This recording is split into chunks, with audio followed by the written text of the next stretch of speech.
বন্ধুরা, আমি আবার চলে এলাম তোমাদেরকে আমার গল্পটা শোনাবো বলে।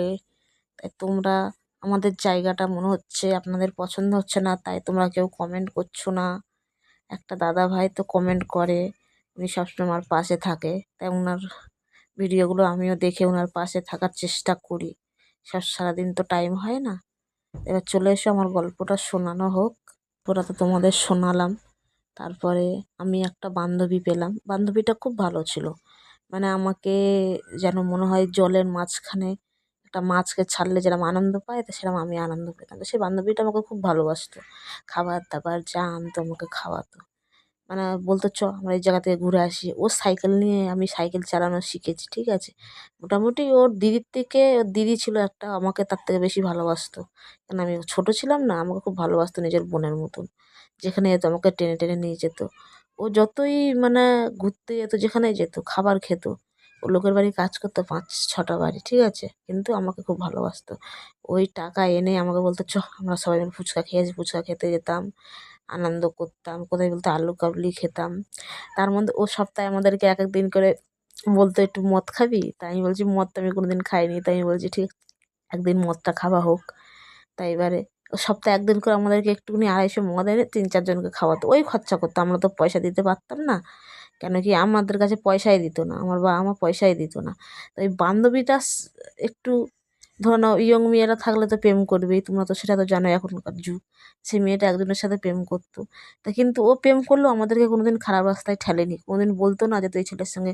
কোনো ছেলে যদি আমাদেরকে অফার করতো, তাও আমাদেরকে টেনে নিয়ে চলে আসতো, বলে না ছেলেরা ভালো হয় না, তুই মিশবি না। আমাদেরকে সবসময় আমাদেরকে কাটিয়ে কাটিয়ে নিয়ে চলে আসতো, আমাকে খুবই ভালোবাসতো আমাদেরকে। তো কিন্তু আমাদেরকে কোনো ছেলেদের সাথে মিশতে দিত না।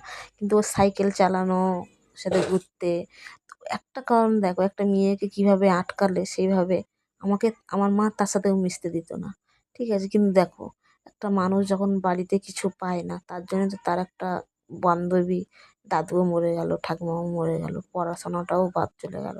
তো এই মেয়েটার সাথে আমি সাইকেল নিয়ে ঘুরতাম।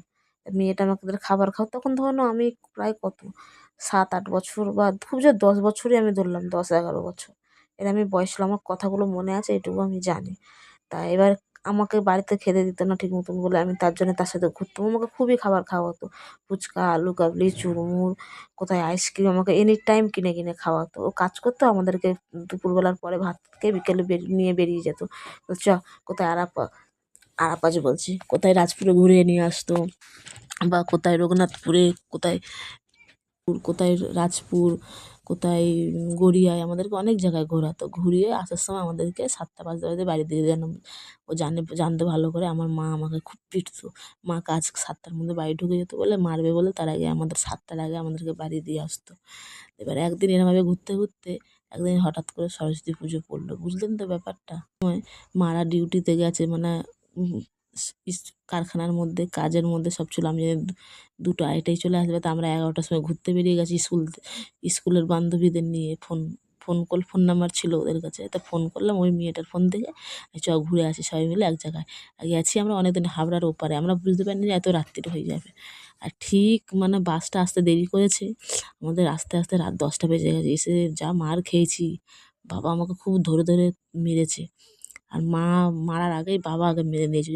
মা সেদিনকে, না আমার মাও খুব মারতো, বাবার থেকে মায়ে বেশি মারতো। মা যখন আমি কোনো দোষ করতাম, বাবা খুব মারতো। কিন্তু মা তো সবসময় একটু একটু কারণে, আমার ভাই যদি বলতো ওইটা করেছে ওইটা করেছে, কারণে আমার মা আমাকে ধরে মারতো, কারণ আমি মেয়ে না, যার কারণে ছেলের কথা খুব শুনতো। ওই জন্যেই বাড়িতে আমি থাকতে চাইতাম না, মার খেতাম বলে। কিন্তু টাইমের মধ্যে বাড়ি ঢুকতে হতো বলে। তার মধ্যে দেখো সকালে উঠে রান্না বান্না বাসন মাজা, আমার মা 9টার সময় উঠবে, ঘুম থেকে উঠে সোজা জামা কাপড়টা ফেলে দেবে, কি চান করে কাজে চলে যাবে পুজো দিয়ে। আর কোনো কাজ করতে না, আমি ওইটুকু তখন 12, 13, 11 এরকম বয়স, তখন আমি সব কাজ বাজ করে একটু সন্ধ্যাবেলা ঘুরতে বেরোতাম, তাও ঘুরতে দেবে না, বলবে না তোর কারোর সাথে ঘুরতে হবে না, মেয়েটা ভালো না। কিন্তু মেয়েটা আমাদের কাছে খুবই ভালো ছিল। কেন হয়তো ও প্রেম করতো, কিন্তু আমাদের কোনোদিন খারাপ রাস্তায় ফেলেনি, ঠিক আছে।